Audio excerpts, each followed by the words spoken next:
Good morning and welcome to the Ask Weldon Show, episode 232. Why Tarzaned and TYLER1 keep winning. Today, one of the questions is talking about toxicity, especially at the highest level of play, and why it is that high-level toxic players can keep winning. So we're going to dig into that. And then we have some other great questions from Sam and James about future career relationships, mindfulness for gamers and non-gamers, various other stuff. Welcome to the show. This is the Ask Weldon Show, and my name is Weldon. This is the show where you ask me questions based on usually sports psychology, since I am a sports psychology trainer, but also could be about League of Legends or League of Legends coaching or any esport in general or life, as you will see in the show. We have a number of questions that are just kind of like not to do with esport at all. I don't think there's really many other updates. Nothing really happened between yesterday and today. So if you want to know what happened before yesterday, go check out yesterday's show. And you can ask questions to the show by going to anchor.fm/Weldon Green, anchor.fm/Weldon Green. That's my profile. And you can click the little plus audio message button, hold the phone up to your ear, and just say, hi, blah, blah, blah, blah, blah, blah, and boom. Your questions will be entered into the show, and I will get to them chronologically. So right now I'm doing every single question. There's only been a couple that I have turned down. Some of them malfunction, and then one of them was just kind of like off topic. That was it. Other than that, every single question gets answered. So it's the best time in the history of this show to ask your question, because who knows when I'll start getting crazy amounts of YouTube views, and then you won't be able to break through the noise anymore. Get your questions in now for the wire. All right, let's jump into the first one.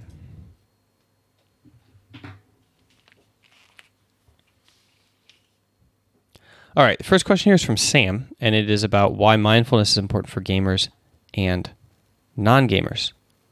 And I realized I just forgot to put the question card up, so we'll just listen to it here. Hey Weldon, Sam, aka Just Casual here again from Wisconsin. Another question. When is mindfulness important, and when is it not important, if it ever is not important? I would love to hear an answer coming from a person that is not a gamer, a person that is into gaming, maybe casually, and from a person that's a pro player. Why does mindfulness matter or not matter? Thanks. All right. So mindfulness is important for, let's cut through this. So we have two main questions. Why is mindfulness important for gamers? Why is mindfulness important for non-gamers? Okay, so we'll start with non-gamers. The most important impact that mindfulness has right now in the short term is reduce stress. So you can reduce your perception of pain, and you can reduce anxiety. And some of that is placebo effect. So for example, there have been studies showing that the reduction in anxiety is no stronger than placebo, and certainly not as strong as things like exercise interventions. There have been tests showing that the long-term attrition rate of things like cognitive behavioral therapy is less when you have mindfulness mixed in. So mindfulness-based cognitive behavioral therapy works better than in the long term, like sticking to it, than other stuff, than non-mindfulness-based cognitive behavioral therapy. And so mainly it's being used as kind of like an anxiety reduction, stress reduction thing. You can also really rapidly increase your emotional compassion, like your levels of compassion for other people compared to other skills like attention and things like that. Like this happens sooner and faster with meditation than some of the other effects of meditation. So if we're talking like less than 60 hours or less than 100 hours of lifetime meditation, probably the most notable effects are going to be reduced stress, increased attrition to psychotherapy, increased impact long-term of psychotherapy, and the ability to generate more compassion if you do compassion-based mindfulness, like generating compassion, not the attentional regulation one. Okay, for gamers, then I think the most important effects of mindfulness are essentially like to try to get closer to flow state in a way, to try to get out of the past and the future moments and focus on the present. A lot of emotional struggles with gaming come from being from doing online gaming, especially online competitive gaming. And a lot of that is based on judgment. So what other people think of you, or what you think, what you perceive other people think of you is the main issue. And so what mindfulness helps with that is the ability to kind of turn away from those judgmental issues and from the judgmental thinking and try to regulate your self-talk towards something that is healthier for you for online competitive gaming. And that is why I think mindfulness is most important for gamers. All right, so jump into question number 2, which is from James. Hi Weldon, it's James. I'm going to be starting my first job very soon, and I was wondering if you have any advice for how to approach balancing my career and my personal life, specifically my relationships and my mental health. I've found that in the past, my academics have tended to be traded off with my looking after myself and my relationships, and going into my career, I would like to make the most in both worlds. I know in some careers it's not really possible, for instance esports, where you have to perhaps train 10 hours a day and then you don't really have time for relationships. But in my case, I will have time if I can, use my time efficiently and if I have the energy for it. So yeah, do you have any suggestions? And is it possible to succeed in both areas? All right, great question. So this is a question mostly about balancing life. James asks, is it possible for me to balance relationship and career if I have the time, if my career is balanceable? And what do you recommend? So first of all, yes, of course. There's generally speaking, it goes like this. If you have a career where you aspire to be the best of any human, then you have to sacrifice a lot to try to accomplish that. And that's going to include things like relationships.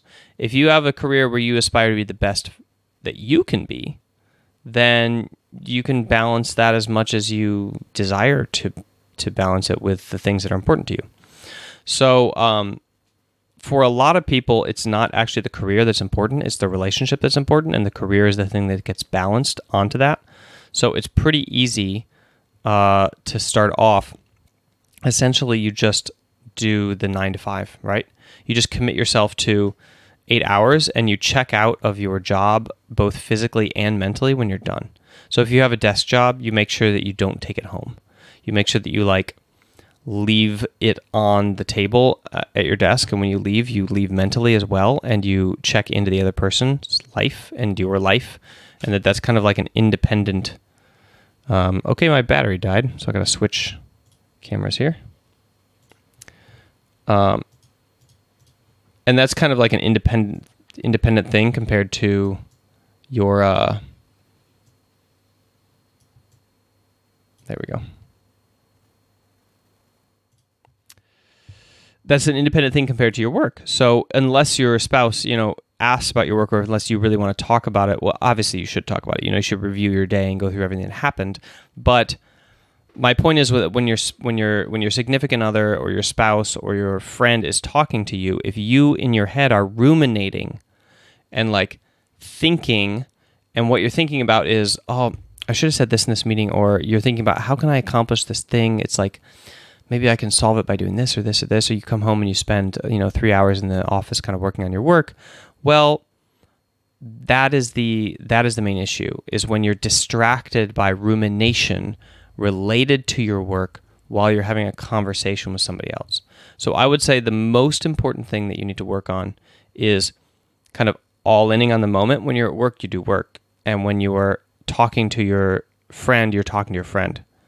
And you're not getting distracted and thinking about that. And you don't have Slack on your phone and you're kind of noticing the notifications and reading the messages. And I'm guilty of all of this. Everybody is, especially in the connected world nowadays. But I think that you can set work hours on a lot of these messaging apps, and although you need them on your phone, there's hacks that you can do to kind of keep them separated from your daily life.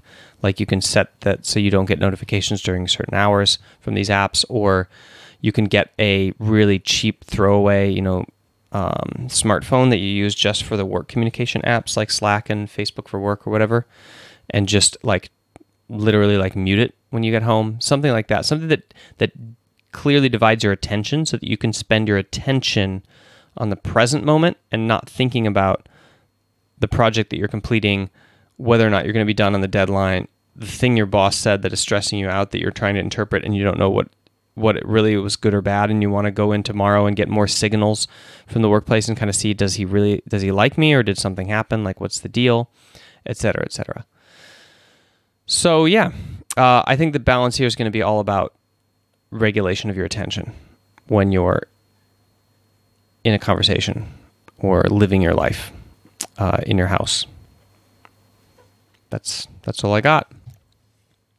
Okay, let's jump into the final question. This is from Parth, not the Parth that all of you are immediately thinking of. Sorry. Hey, Weldon. I was curious what your take is on good players that are also toxic, such as TYLER1, Tarzaned, Dardoch, etc. Toxicity and performance don't seem to be correlated, which seems somewhat counterintuitive. That being said, how are these players able to maintain consistent high-level play when they're clearly tilted? Or do they just happen to win more during the times they're not tilted? Yeah, so you're right. If you look at single one-off anecdotal evidence, then it seems like high-level play and toxicity aren't related, except that what we're talking about is population studies, right? So we're talking about overall, people who are toxic lose more games, and overall, people who are not toxic win more games. And that's mostly because toxicity or tilt is a mental distraction.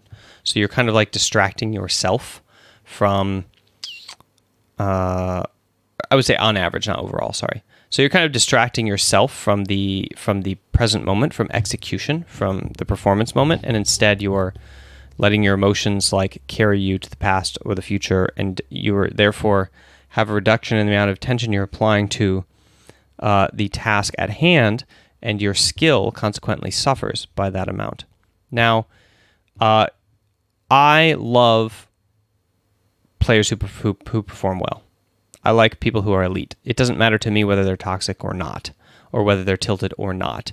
In fact, a lot of the emotions that drive people to high levels of success, such as perfectionism and perfectionistic tendencies, often lead to very, I would say, like abrupt or abrasive personalities, like Dardoch and TYLER1 and Tarzaned. So it's not surprising to me that there are people there, because these are the same people that inhabit the upper echelons of traditional sport. Generally speaking, if you're a well-balanced, happy individual, you don't spend 12 hours of your life trying to like reforge your identity as a performer in order to like find some sort of happiness, right?